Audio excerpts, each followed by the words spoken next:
Hey there. So today we're tackling a really cool question in chemistry. What's the real difference between a sudden massive explosion and the super slow crawl of rust? We're diving right into the science of chemical speed. I mean, really think about that for a second. You got a firework, right? It's this brilliant, instant chemical reaction. But then you have a nail rusting, which is, believe it or not, the same basic process, oxidation. It's just happening in like ultra slow motion. So what gives? Well, the answer to that mystery is all about something called chemical kinetics. So the fancy scientific term for this is reaction rate. And really, all it is a way to measure how fast your starting ingredients, the reactants, turn into your final stuff, the products. You can kind of think of it as the miles per hour for a chemical reaction. It's just a speed. Okay, so what's one of the biggest things that controls this speed? Well, a huge one is concentration. And honestly, this part makes a ton of sense when you think about it. It's really just a numbers game. Okay, let's try a little thought experiment. Imagine you're standing in a huge, nearly empty room. What are the chances you're going to bump into someone else? Pretty low, right? But now picture that same room absolutely packed with people. You can't help but run into others. Collisions are basically guaranteed. Well, chemical reactions, they work the exact same way. The more ingredients you have crammed into the same space, the more action you're going to get.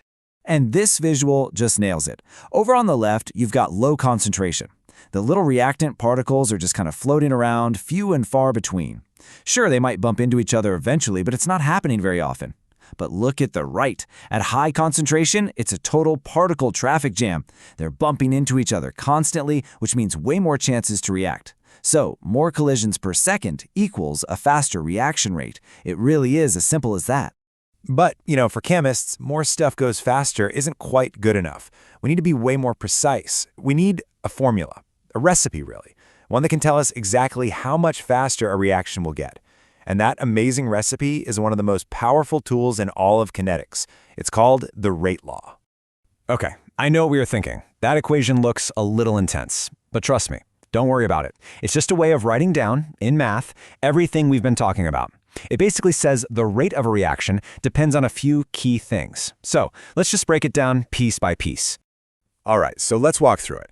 Rate, that's just the speed, right? We got that. Now, K, that's the rate constant. Think of it like a reaction's unique fingerprint. Some are just naturally speedy, others are super slow. The things in the brackets, A and B, that's just a shorthand for the concentration of our ingredients. But the real secret sauce here, it's those tiny little exponents, M and N. These are what we call reaction orders, and they are a very big deal. Yeah, these exponents, M and N, they're honestly the most revealing part of the whole equation. If you can understand what they mean, it's like getting a VIP backstage pass to see how the reaction really works at the molecular level. So, come on, let's go to code them.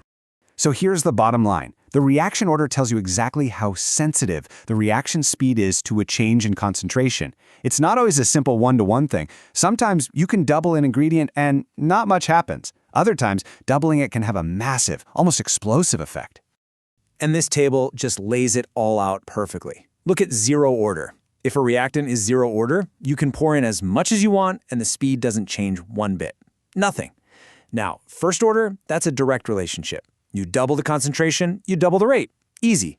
But check out second order. This is where things get really interesting. You double the concentration and the rate doesn't just double, it quadruples. That's the power of that little exponent right there. Okay, so this is all cool stuff for chemists in a lab, but why does it matter to you? Well, because understanding, and more importantly, controlling these reaction rates is absolutely fundamental to our modern world. I'm talking about everything from the gadgets we use every day to the medicine that keeps us healthy. Just let that number sink in for a second. Over 90%. We're talking about manufacturing plastics, refining the fuel for our cars, creating fertilizers for our food. Pretty much any huge industrial process relies on the rate law to make things work efficiently, profitably, and, maybe most importantly of all, safely. Seriously, the rate law is hidden everywhere you look. It's what helps doctors figure out the right dosage for a medicine so it releases over time. It's how engineers tweak car engines to get the best fuel combustion. It's why cement and glue set at just the right speed. And it's how preservatives slow down the reactions that make our food spoil. It is the invisible science that controls the speed of everything around us. And when you boil it all down, that's what this is really about. It's not just some dry formula in a textbook, it's a tool for control. By getting a handle on the rate law, scientists and engineers can hit the fast-forward button on useful reactions and the slow-mo button on harmful ones. It's almost like being a time traveler, but for chemistry. Which, of course, leaves us with a pretty mind-blowing question. We've gotten really, really good at predicting and influencing reaction speeds. But what's the next big step? What's it going to take to get to a point where we have perfect on-demand control over any chemical reaction we want? I mean, the possibilities are just staggering to think about. Thanks so much for digging into this with me today.